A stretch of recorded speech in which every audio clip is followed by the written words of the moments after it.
चक्षुरुमिलितं येन तस्मै श्रीगुरुवे नमः। नमो विष्णुपादाय कृष्णपृष्ठाय भूतले श्रीमते भक्ति वेदांत स्वामिनिति नामिने।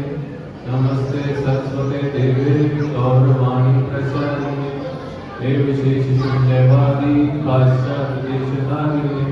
जय श्री कृष्ण चैतन्य प्रभु नित्यानंद श्री अद्वैत गदाधर शिवासादि गौर भक्तवृंद। हरे कृष्णा कृष्णा कृष्णा हरे हरे, हरे राम राम राम हरे हरे। हरे कृष्णा कृष्णा कृष्णा हरे हरे, हरे राम राम राम हरे हरे। हरे कृष्णा कृष्णा कृष्णा हरे हरे, हरे राम राम राम हरे हरे। कृष्णाय वासुदेवाय देवकी नंदनाय च नंदगोपकुमाराय गोविंदाय नमो नमः। गुरुवे गौरचंद्राय राधिकाय तदालय कृष्णाय कृष्ण भक्ताय तद्भक्ताय नमो नमः। हरे कृष्णा कृष्णा कृष्णा हरे हरे, हरे राम राम राम हरे हरे। तो आप सभी भक्तों और माताओं का हार्दिक स्वागत है पुरुषोत्तम मास के महात्म की द्वितीय दिवस की कथा में, जिसमें हम आज फिर से किसी भक्त के ऊपर, इनकी चरित्र के ऊपर चर्चा करेंगे। थोड़ा बहुत कल के बारे में रिकैप करेंगे और उसके बाद कुछ भगवान के ऊपर चर्चा करेंगे। फिर अंत में पुरुषोत्तम मास का महात्म पढ़ेंगे, क्योंकि महात्म पढ़ना बहुत जरूरी है। 31 दिन का महात्म है और सब बड़े ध्यानपूर्वक इस महात्म को सुनेंगे तो पूर्ण फल ले पाएंगे। देखिए, जो लोग व्रत नहीं कर पा रहे उनके लिए महात्म सुनना बहुत ही इम्पोर्टेंट है। सुनना और करना लगभग एक बराबर ही है, पर सुनना बड़ा एकाग्रचित्त हो से हो। तो कल हमने क्या चर्चा की थी, कौन बता सकता है? आप में से कौन कौन था यहाँ पे? कई चेहरे नजर आ रहे हैं जो कल थे। किसने कल क्या सुना, किस सुन के अनसुना किया? किसी को नहीं कुछ पता? क्या सुना कल? नहीं पता? हाँ जी, हाँ। और वेरी गुड। बस माताओं में से कोई कुछ नहीं पता? चलो फिर से आज बता देते हैं। कल प्रभु जी बता रहे थे कि कैसे पहले राम जी ने आके मर्यादा पुरुषोत्तम के रूप में अवतार लिया, मर्यादा को बांधा आके, वो बन गए मर्यादा पुरुषोत्तम। उनका कोई मित्र नहीं था ऐसा जिसके साथ वो हाथ कंधे पे रखकर चल सके, इसलिए वो बड़ी मर्यादा में रहते थे। इसलिए उनका नाम पड़ा मर्यादा पुरुषोत्तम श्री राम। फिर प्रभु जी ने बताया था लीला पुरुषोत्तम भगवान श्री कृष्ण के बारे में। तो भगवान श्री कृष्ण ने क्या क्या लीला की, कोई एक लीला कौन बताएगा? कल 3-4 लीला बताएंगे। हाँ जी, दामोदर लीला और साखरी गौरवली लीला, हाँ ये कल बताएंगे प्रभु जी। और सबसे प्रमुख लीला माखन चोरी लीला, और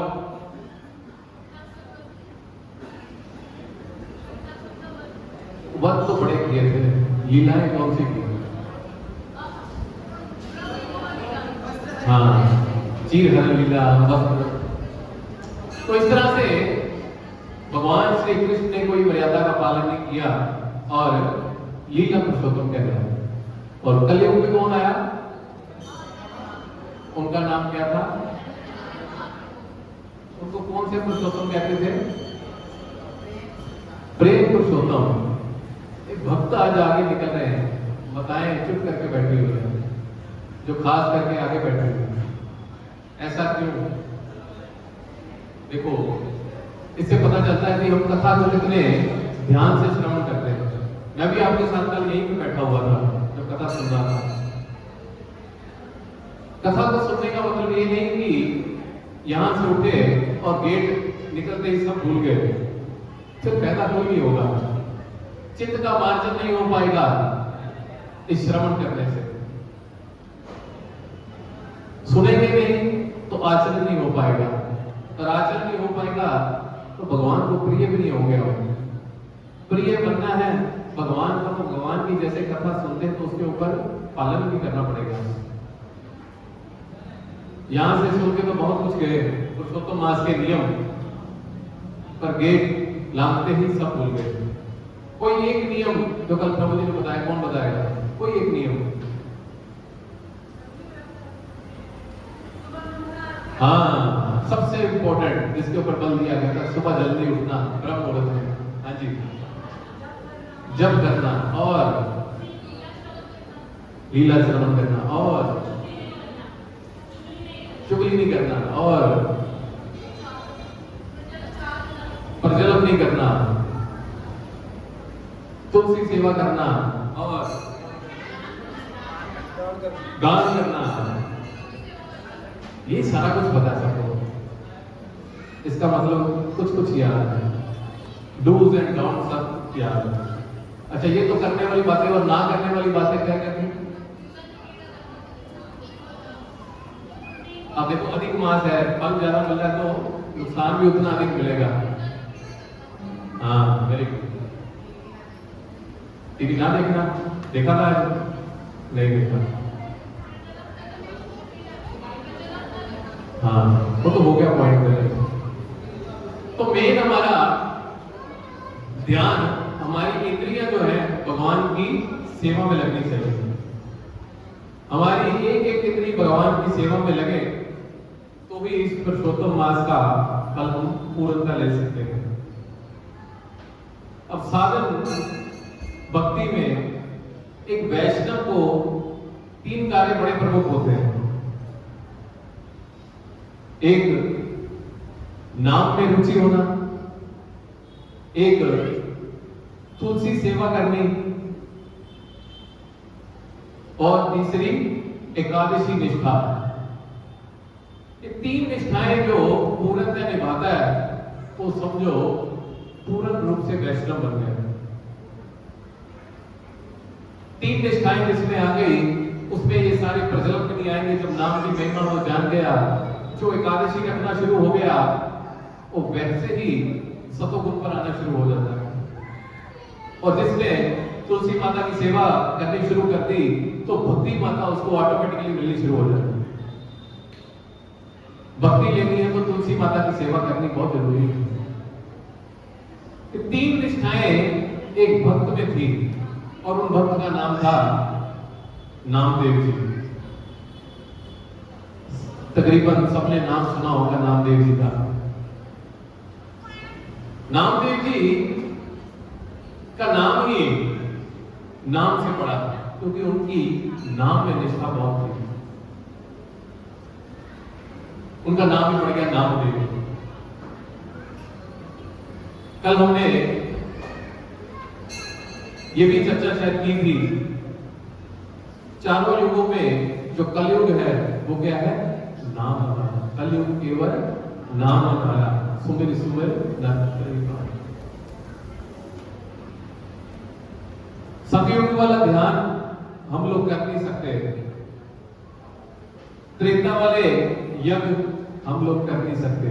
सामग्रियां वैसी दूषित हो चुकी है, हर चीज में मिलावट है। केवल कर्म करने वाले कर्मकांडी ब्राह्मण भी आजकल पूरी तरह से नियमों का पालन नहीं कर पाते। द्वापर में मूर्ति पूजा, विग्रह सेवा के ऊपर बल दिया गया, पर आजकल विग्रह सेवा करनी मतलब एक से एक नियमों का पालन करना।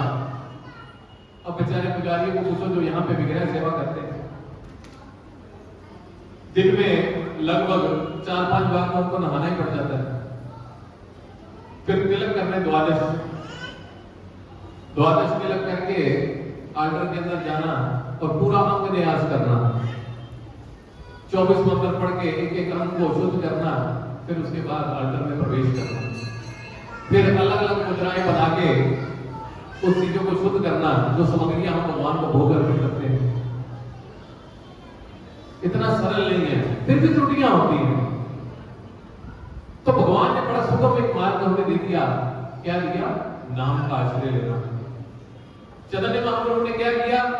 नाम नामकारी, शिक्षाशास्त्रों में क्या कहते हैं? नाम नामकारी बहुधा निज सर्व शक्ति। अपनी सारी शक्ति भगवान पे किसने डाल दी? नाम। तो सोचो, जिस भगवान ने अपनी सारी शक्ति नाम में डाल दी, उस नाम की महिमा का वर्णन क्या हम कर पा सकते हैं? बहुत मुश्किल है। अनंत शेष अपने अनंत मुखों से भगवान के नामों का वर्णन कर रहे हैं, भगवान की लीलाओं का वर्णन कर रहे हैं। वो नाम में इतना रस आ रहा है कि उनके नाम लेते लेते उनके मुख से जो लार टपकती है, उनको लार उठाने का भी दिल करता, क्योंकि नाम में इतना रस है उनके। सोचो, अनंत शेष अनंत मुखों से इतनी है नाम की महिमा। अब मान लो एक चतुर भक्त, उसके सामने 2 ऑप्शन आ जाए। भगवान कहे मैं तुम्हारे नाम लेने से बड़ा प्रसन्न हूं, उसके सामने आके उसको दर्शन देते हैं। तुम्हें नाम चाहिए या मैं चाहिए? या मैं चाहिए? तुम मेरे दर्शन करना चाहते हो, मेरे साथ लीलाएं करना चाहते हो, या मेरे नाम को लेना पसंद करोगे? तो चतुर भक्त जो होगा वो सिर्फ नाम को चुनेगा। वो कहेगा भगवान तो लीला पुरुषोत्तम, कभी मर्यादा पुरुषोत्तम बन जाते हो, कभी प्रेम पुरुषोत्तम बन जाते हो, आपने पता नहीं क्या क्या करना, क्या क्या नहीं करना, मुझे तो सिर्फ आपके नाम में ही रमे रहने दो। स्वयं साक्षात भगवान को छोड़कर भगवान के नाम की महिमा के ऊपर बल दिया गया। तभी तो कहते हैं राम से बड़ा राम का नाम, राम से बड़ा राम का नाम। उस नाम की महिमा नामदेव जी में बहुत थी और उन्होंने ये सिद्ध करके बताई। कैसे सिद्ध की? एक राजा बड़ा ही समर्थवान था, उसको वैष्णव सेवा, संत सेवा करने का बड़ा शौक था। वो चाहता था कि मेरे राज्य में कोई ब्राह्मण या कोई और दुखी ना रहे, सुख संपन्न से भरपूर रहे। तो उन्होंने क्या किया? अलग अलग गांव से अपने जो आसपास जो क्वालिफाइड ब्राह्मण थे उनको बुलाना शुरू किया। बुलाते बुलाते लगभग सारे ब्राह्मण आगे, पर नामदेव जी नहीं पहुंचे वहां पे। किसी ने बोला कि नामदेव जी जो सर्व गुण संपन्न है वो नहीं आए। कहते नहीं, उनको भी लेके आओ, जैसे तैसे उनको लेके आओ। नामदेव जी कहते मैंने क्या करना है? ये सब राख है मेरे लिए, ये सब मेरे लिए एक राख के समान है। मैं क्या करूंगा? जो दौलत टिकनी नहीं मैं उसको लेके क्या करूंगा? फिर भी बड़े आग्रह से उनको बोला गया कि राजा का यही आदेश है, कृपया आप आइए। कहते जी ठीक है। राजा ने उनका बड़ा आदर सत्कार किया, चरण पखारे, उनको आसन में बिठाया और बोला क्या? थोड़ा सा अहंकार मन में आया उसके कि नामदेव जी मैं आपका तुला दान करना चाहता हूं। आप एक तरफ बैठ जाइए और दूसरी तरफ मैं सोना रत्न आदि डालूंगा, तो क्या कीजिए, आप सिर्फ विराजमान हो जाइए तुला में। नामदेव जी कहते हैं ये काम जाम करने की जरूरत नहीं है। कहते तो फिर आपकी सेवा हम किस प्रकार कर सकते हैं? कहते तुलसी का पत्ता लेके आओ। कहते तुलसी का पत्ता लेके आओ। तुलसी का पत्ता ले आए। तुलसी का पत्ता लेके आए तो उसमें चंदन घिस के नामदेव जी ने सिर्फ रा लिखा। रा लिखा और तराजू के ऊपर रख दिया। तराजू सीधा धरती के ऊपर टिक गई आके। राजा को बोला इसमें जो चढ़ाना चढ़ाते हो चढ़ाओ, सोना चढ़ाओ, रतन चढ़ाओ, जो आपकी इच्छा। राजा ने क्या किया, अपने सेवक को बोला 3-4 तोला सोना तो हम वैसे किसी ब्राह्मण को दे देते हैं, इतना तो हम देना चाहते हैं। तुलसी का पत्ता बेचारा क्या करेगा, 3-4 तोला सोना मतलब 30-40 ग्राम सोना डाल ही दो। अब तुलसी का पत्ता जो कुछ ग्राम में क्या उसको क्या कहते हैं मिलीग्राम्स में होगा, उसको क्या तोलेंगे, इतना तो हम देना चाहते हैं। 3-4 तोले सोना डाला गया, वो 10 का मत नहीं हुआ। आधा किलो, 1 किलो, 2 किलो, 3 किलो करते कराते उसने अपने सिंहासन, रतन जड़ित सिंहासन भी तुला के ऊपर रख दिया आगे। पर तुलसी का पत्ता टस से मस नहीं हो रहा। राजा ने अपना राज मुकुट, रानियों के जितने हार, 9 लखा हार सब ला के रख दिए,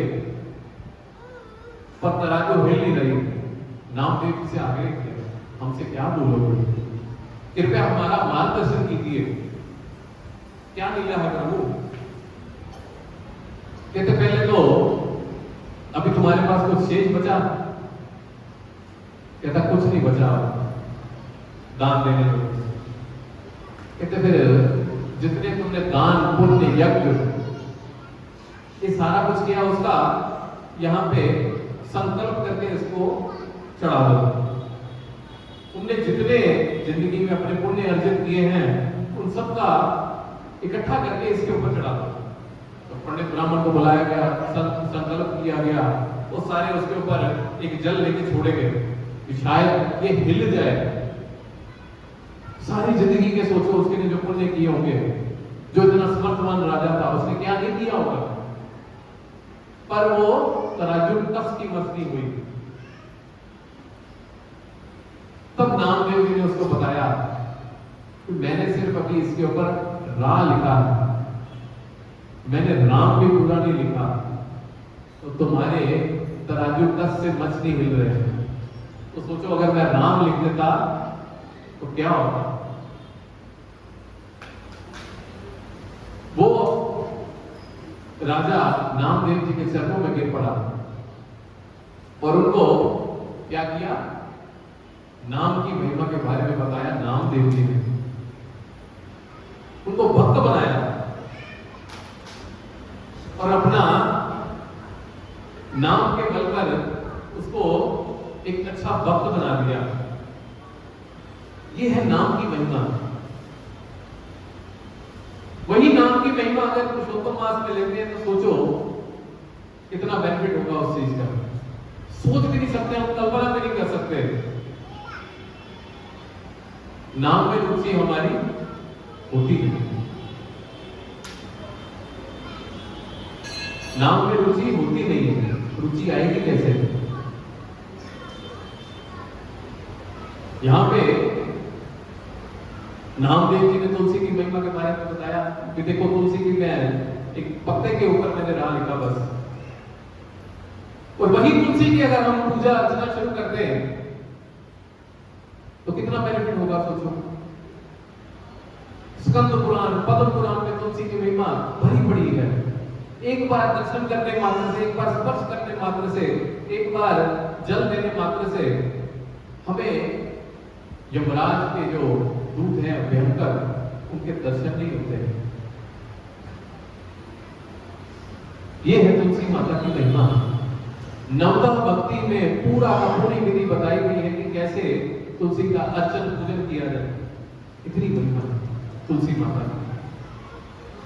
क्यों कल मंगल आरती के बारे में हम इतनी इंपॉर्टेंस देते हैं? क्योंकि प्रभुपाद जी ने हमारा सिस्टम ही ऐसा सेट कर दिया है। सुबह आओ, भगवान के दर्शन करो और साथ ही तुलसी आरती होती है यहाँ पे, तुलसी आरती होती है तो अलग से किसी के घर में तुलसी है किसी के नहीं है, तो यहाँ पे व्यवस्था है। दो दो तुलसी आरती होती है, सुबह माताओं की अलग से होती है, भक्तों की अलग से होती है। सब आगे आरती देखते हैं, परिक्रमा करते हैं, तुलसी माता को जल देते हैं, तुलसी माता की जो रज होती है उसको मस्तक में धारण करते हैं। कितना सुलभ काम दे दिया हमें प्रभुपाद जी ने कि घर जाके अलग से कुछ करने की जरूरत नहीं, यहीं पे सारा कुछ मिल रहा है। और उसके बाद भक्त लोग कहते हैं कि यहाँ पे बैठ के जब करते हैं। कितना सुंदर वातावरण होगा, देखो शिवाला पास में है, पीपल का वृक्ष जो इतने सालों पुराना है, और तुलसी माता साथ में हो, इतना सानिध्य हो, तो जब करने का मजा कितना होगा। एक एक माला जो पुरुषोत्तम मास में लाख माला के बराबर है, जब यहां पे बैठ के करोगे तो उसका फल कितने गुना बढ़ जाएगा। नाम में निष्ठा, तुलसी सेवा, तीसरा क्या बोला, सिर्फ एक को पता था, एकादशी निष्ठा। एकादशी में हमारा श्रद्धा होनी, उसके प्रति श्रद्धा भाव से व्रत रखना, ना कि एक फॉर्मेलिटी के लिए आज आ गई एकादशी, आलू ही खाने, पकौड़े ही खाने, कोई बात नहीं, ऐसा नहीं। कौन कौन व्रत नहीं करता,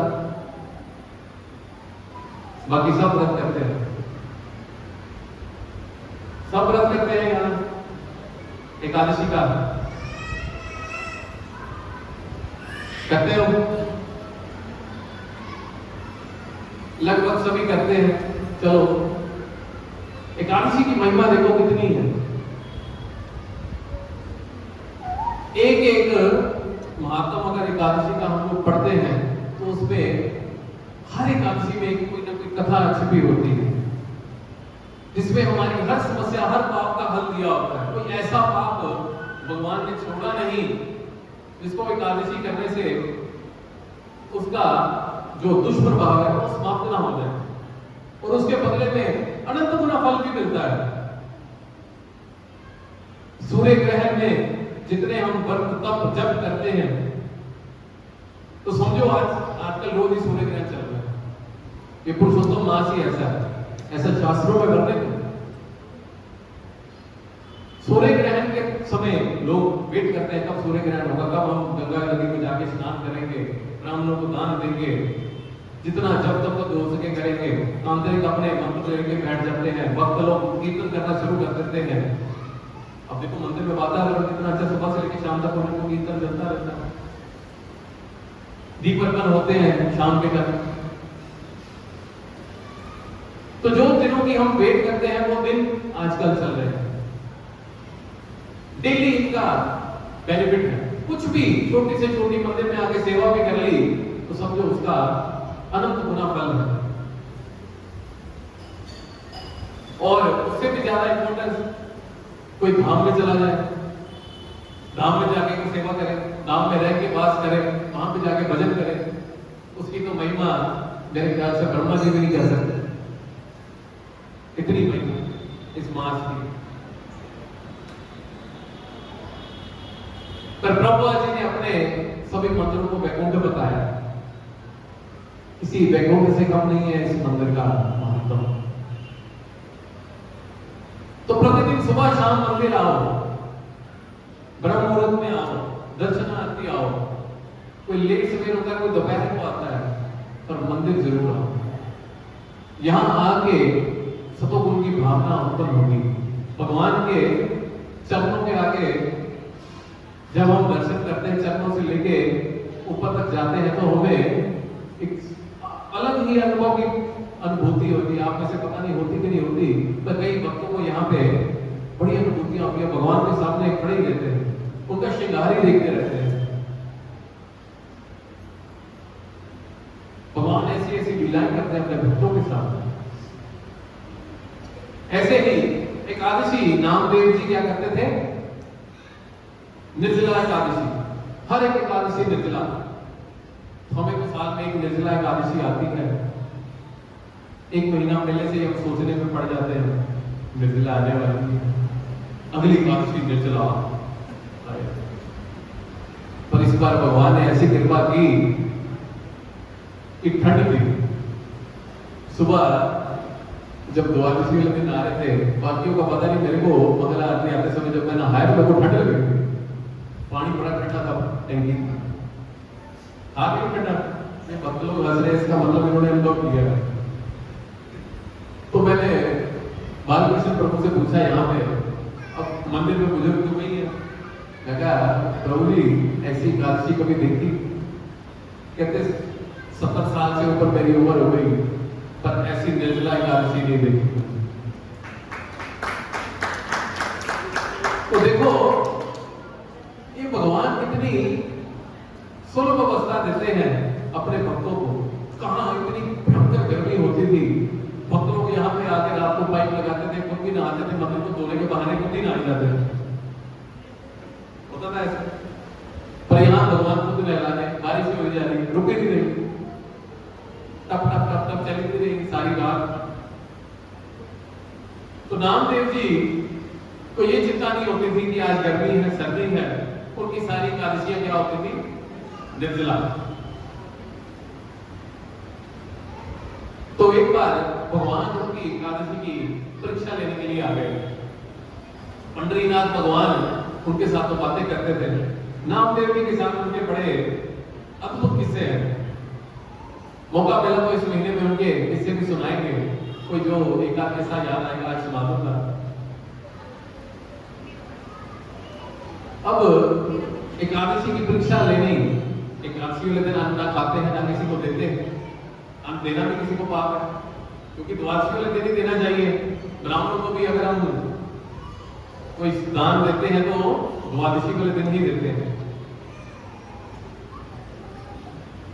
भगवान एक वृद्ध ब्राह्मण का रूप लेके हाथ में छड़ी पकड़कर उनके द्वार पर आकर रोने लगे, हाय हाय हाय, कुछ नहीं खाया, बड़े दिनों से अंदर अन्न नहीं गया, हाय मुझे अन्न दे दो, हाय मुझे कुछ खाने को दे दो, कुछ खाने को दे दो,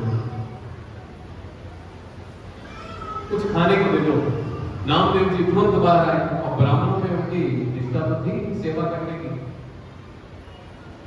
नामदेव जी कहते क्या हुआ? कहता मैंने अन्न नहीं खाया, बड़े दिन हो गए, मुझे अन्न चाहिए, कुछ थोड़े बहुत चावल भात दे दो।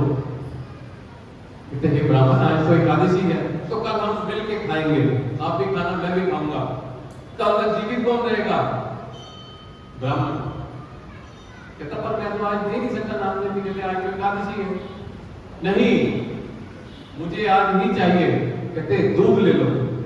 अरे दूध पी के पेट खराब करना, मैंने कितने दिनों से कुछ खाया नहीं। कहते फल खा लो, हाय हाय हाय हाय जुकाम हो जाएगा। कहते फिर मुझे अन्न नहीं खाना, मैं नहीं दूंगा, मैं मर जाऊंगा। कहते चाहे मरो चाहे जियो, मेरी एकादशी की निष्ठा है, मैं ना अन्न देता हूं ना मैं लेता हूं, कल सुबह तक आप प्रतीक्षा करो। कहते नहीं, इतना कहते कहते बहसबाजी शुरू हो गई। थोड़ी कथा जल्दी करता हूं क्योंकि आज लेट शुरू हुई कथा। करते कराते उस ब्राह्मण जी ने प्राण त्याग दिए। नामदेव जी बेचारे सोच में पड़ गए, मेरे कारण इस ब्राह्मण की मृत्यु हो गई, मुझे ब्रह्म हत्या हो गई। उसके पास बैठ के फिर नाम जप करी जा रहे, नामदेव जी ने करना और क्या। इधर गांव के लोग सारे इकट्ठे हो गए, हाय हाय बड़ा भक्त बना फिरता है,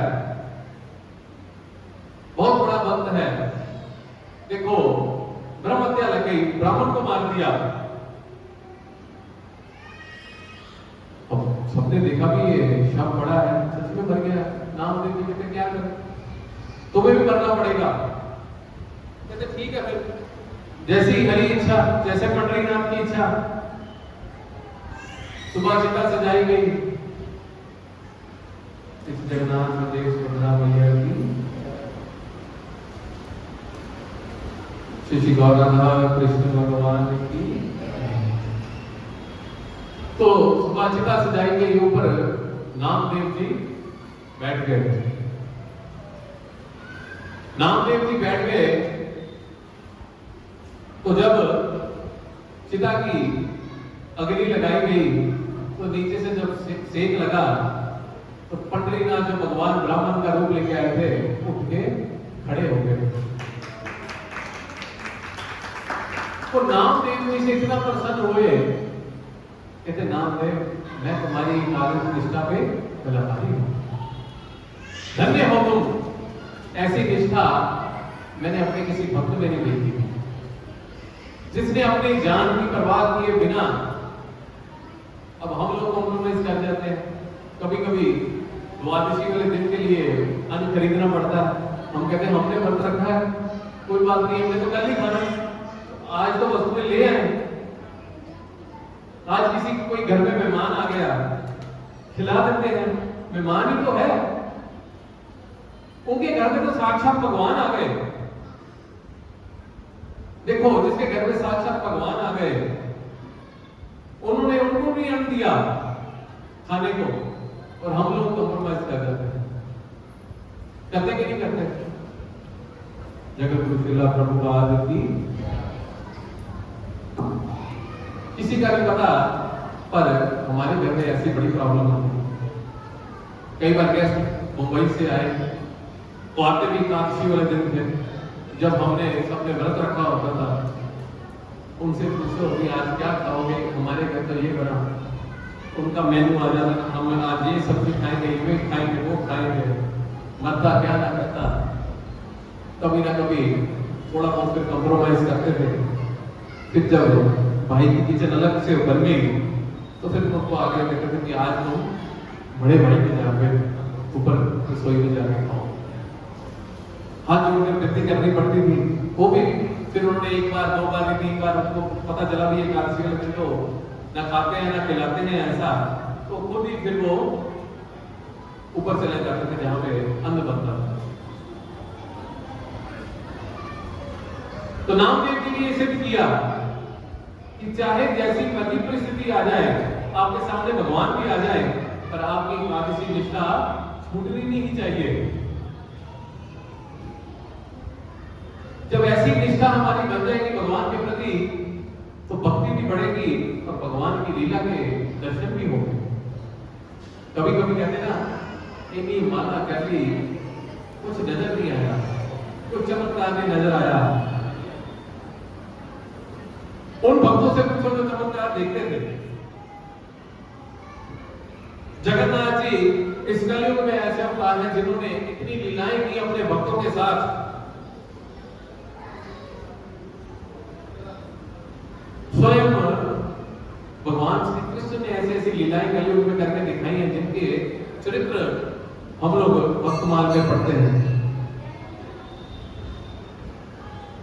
एक नहीं अनेक, कुमनदास जी, गोविंदास जी, नामदेव जी जिनके बारे में चर्चा कर रहे हैं हम लोग, तुकाराम जी, और कौन, और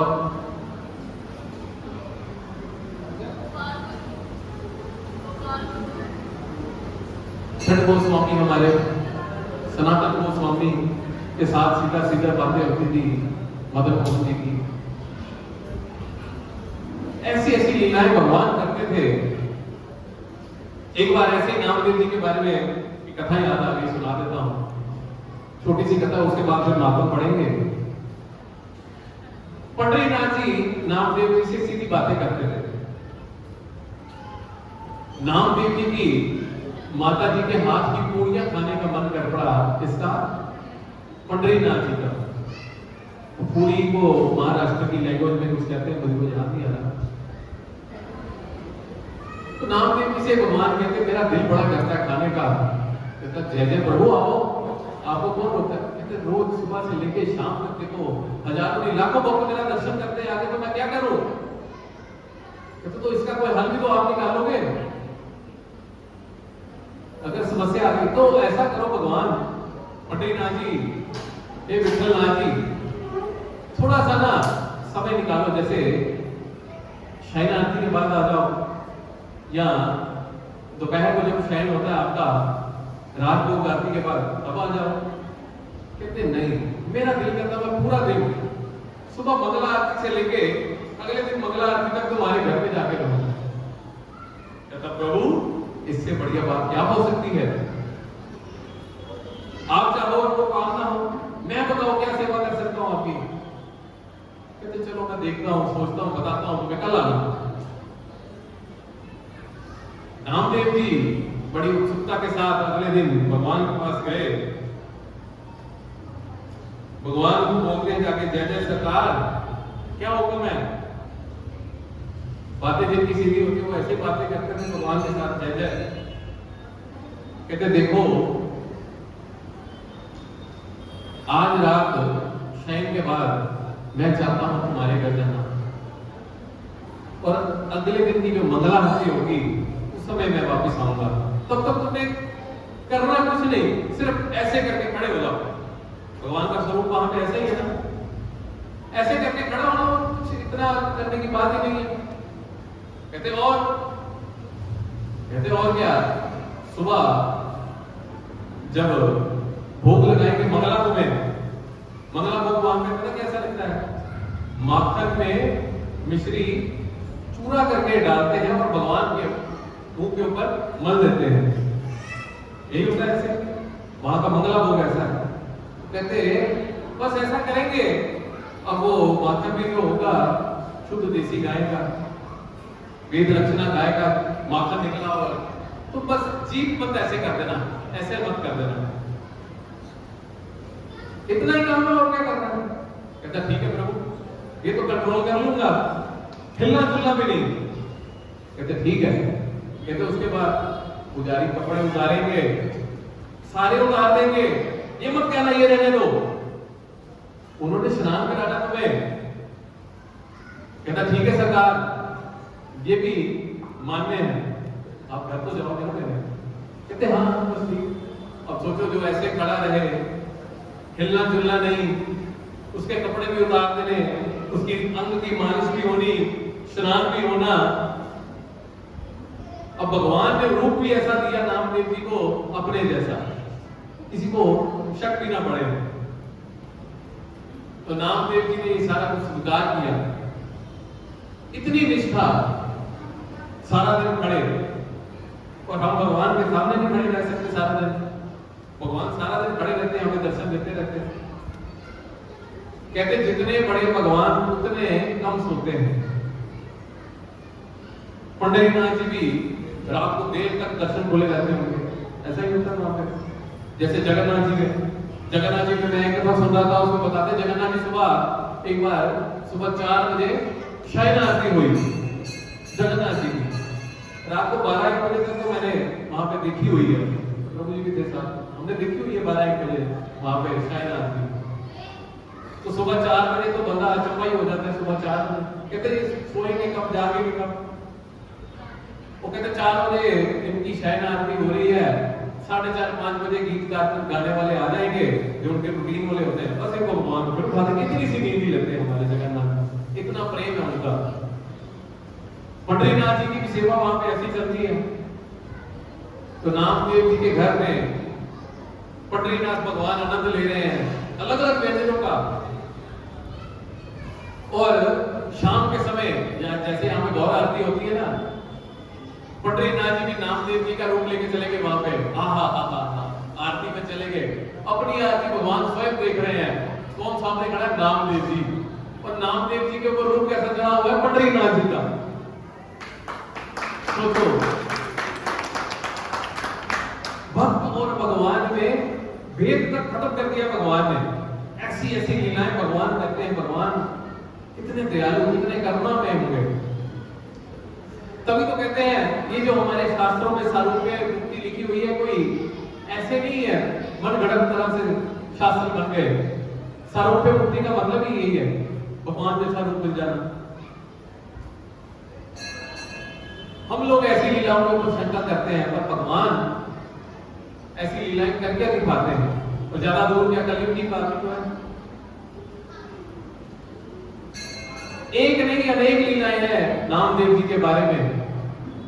गुरु ग्रंथ साहब ने इनकी वाणी बड़ी पड़ी, क्यों बोलूं? बहुत महिमा है। एक नामदेव जी के चरित्र से ही हम शिक्षाएं लेनी शुरू करते हैं तो हमारी भक्ति देखो कैसे बढ़ती है। नामदेव जी को क्या पड़ी थी, उनको तो साक्षात बातें होती थी, ऐसी लीलाएं भगवान उनके साथ करते थे हम लोगों को सिखाने के लिए। इसी को कैसे मेरे भक्त मेरे साथ आदान प्रदान करते हैं, आप लोग भी कर सकते हो, पर नामदेव जैसी निष्ठा लेके आओ। नामदेव जी को तो उन्होंने डंडे तक पड़वा दिए थे अपने भक्तों के हाथों से। इस तरह से लीलाएं बहुत हैं, महाकाव्य भी पढ़ना है तो बाकी लीलाओं के बारे में कल चिंतन करेंगे। अगर मौका मिला तो नामदेव जी के ऊपर चिंतन करेंगे या कोई अन्य भक्त का चरित्र हम कल श्रवण करने का प्रयास करेंगे। तो आज पुरुषोत्तम मास महात्मा के ऊपर दूसरे अध्याय के ऊपर हम चर्चा करते हैं। कल क्योंकि पहला अध्याय पढ़ चुके थे हम लोग, तो बड़े ध्यान पूर्वक सारे श्रवण कीजिए। बोलो पुरुषोत्तम महात्मा की, पुरुषोत्तम मास की। तो ये सारा महात्म जो है ब्रज नारदीय पुरुषोत्तम मास महात्म में दिया हुआ, जिसका आज दूसरा अध्याय हम पढ़ने जा रहे हैं।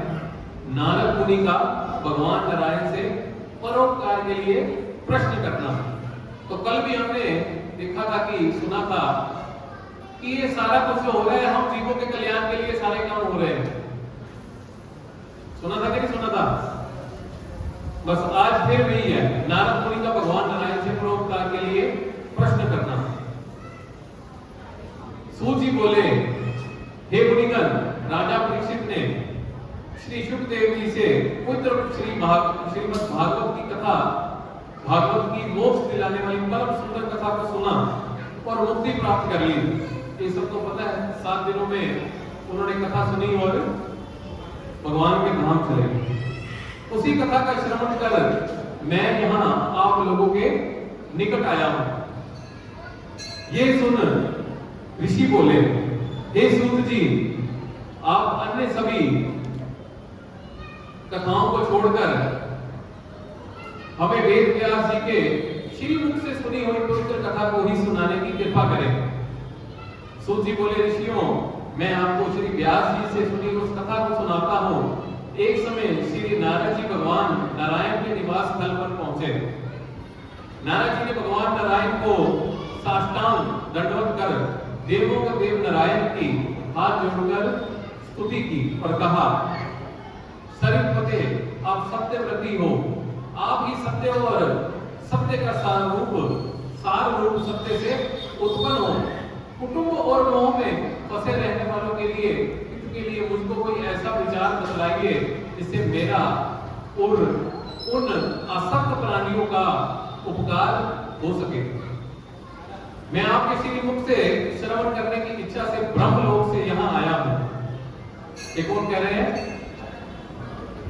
नारद मुनि के वचनों को सुनकर ऋषिपति भगवान ने हंसकर संसार को पावन करने वाली पुण्य कथा कहना प्रारंभ किया। नारायण बोले, हे नारद, अब वृंदावन बिहारी श्री कृष्ण की पुण्य कथा को सुनो। मैं तुम्हें भगवान पुरुषोत्तम का अत्यंत अद्भुत महात्म सुनाना चाहता हूँ। इसके श्रवण करने से यश, कीर्ति, पुत्र एवं मोक्ष की प्राप्ति होती है। अब ये कौन किसके बारे में बता रहा है? स्वयं भगवान नारायण इसके बारे में बता रहे हैं, वृंदावन बिहारी श्री कृष्ण के बारे में। तो सोचो, हम लोग भेद करते हैं, तो ये भेद सिद्ध किया नारायण जी ने, भगवान नारायण ने। कि मैं भी जैसे पुरुषोत्तम मास की उत्पत्ति कैसे हुई, भगवान विष्णु भगवान नारायण जी उनको कहां लेके गए थे? गोलोक धाम में, जो इस मास की अधिष्ठात्री देवी है। ठीक है। नारद जी ने पूछा, हे भगवान, यह तो आपने बड़ी अद्भुत बात कही, कृपया सब विस्तार में इस कथा को बताइए। सूत जी कहने लगे कि हे मुनिगण, नारायण भगवान नारद जी के वचन सुनकर घड़ी भर मन को एकाग्र करके पश्चात पुरुषोत्तम देव के विषय में बतलाने लगे। उन्होंने बताया कि पुरुषोत्तम नामक एक मास है जिसके स्वामी पुरुषोत्तम है। इसका व्रत करने से पुरुषोत्तम भगवान प्रसन्न होते हैं। नारद जी बोले, मैंने स्वामियों सहित चैत्र आदि मासों के महात्म को तो सुना है, किंतु हे प्रभु ये पुरुषोत्तम मास कभी नहीं सुना। अब जैसे विशाख मास, कार्तिक मास, इनकी महिमा बड़ी बताई गई है। माघ, कार्तिक, विशाख, इन मार्गों की महिमा बहुत गुना बताई गई और इनके महात्म भी बाजार से मिलते हैं। पुरुषोत्तम मास के बारे में बहुत कम लोगों को पता। ये पुरुषोत्तम मास कभी नहीं सुना, सो इसे कृपा मुझे ये बतलाइए कि ये पुरुषोत्तम मास क्या है। हे स्वामी, कृपा करके ऐसी कथा सुनाइए जिसके श्रवण, पाठ और आवरण करने से रोग, शोक और दोष आदि से मुक्त हुआ जा सके। तो किन चीजों से छुटकारा देने की बात कर रहे हैं? क्या सुनाइए?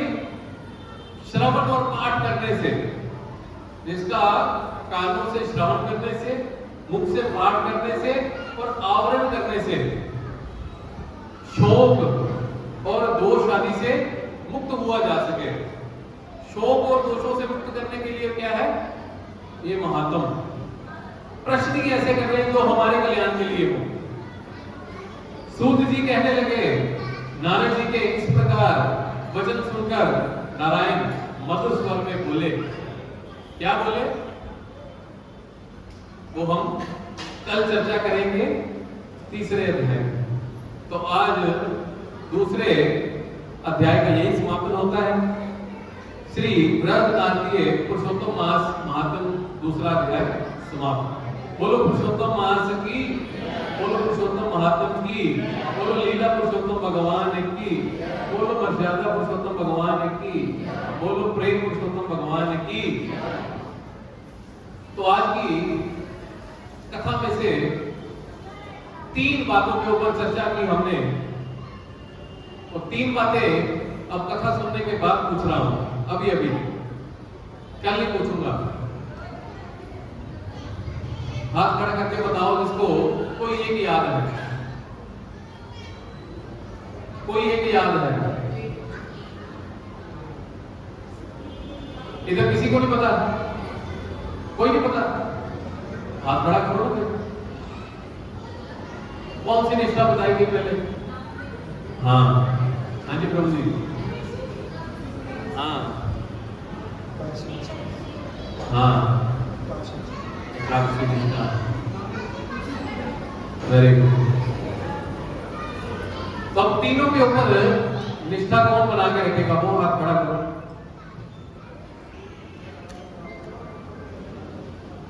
कथा भी सुन ली, कथा का माध्यम भी सुन लिया, पर बात बनी नहीं है। ना हम नाम लेंगे, ना हम तुलसी पूजा करेंगे, ना हम एकादशी का व्रत रखेंगे। ये हमने प्रण कर लिया। ऐसा ही है।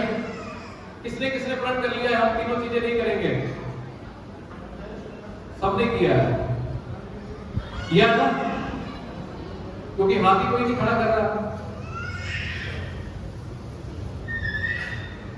मुश्किल काम है कोई? एकादशी करना कोई मुश्किल काम है?